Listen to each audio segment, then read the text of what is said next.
Hello, and welcome to Eric's podcast. Today we're going to be covering things like World War I, the Great Depression, and World War II. So let's get started. Here's a picture of people fighting in the trenches in World War I. The coming of the war. In the summer of 1914, the Archduke and Archduchess of Austria-Hungary were assassinated by a young Serbian. Austria-Hungary then declared war on Serbia. Germany joined Austria-Hungary, while Russia came to the aid of Serbia. Soon, other alliance members honored their agreements, and Europe was at war. At first, the United States followed the policy of neutrality. America enters the war.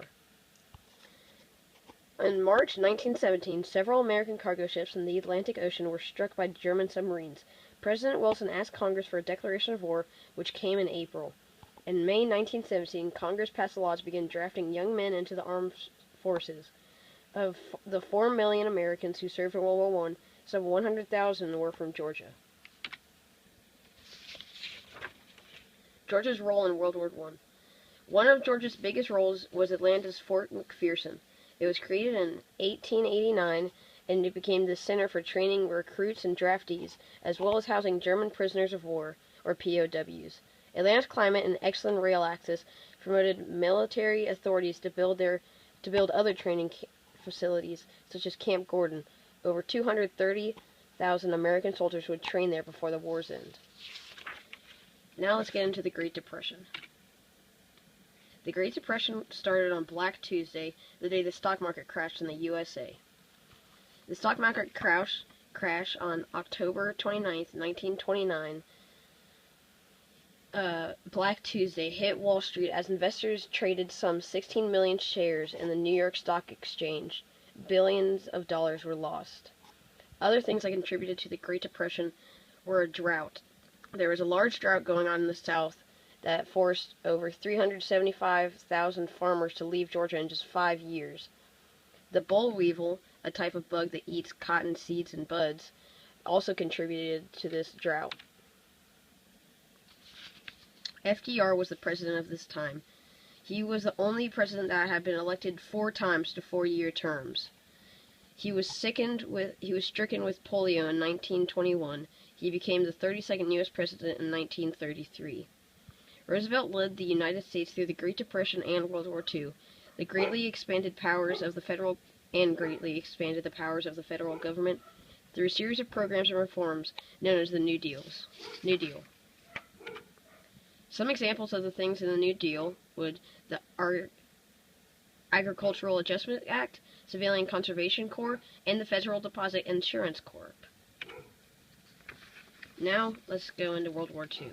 The war begins. America and Europe decide to just let Germany take some land in hopes that it would stop and avoid another world war. But on September 1st, 1939, German troops invaded Poland, and World War II began in Europe. A neutral United States. Most Americans felt strongly against joining the war, but Great Britain was an ally, and Roosevelt wanted to help.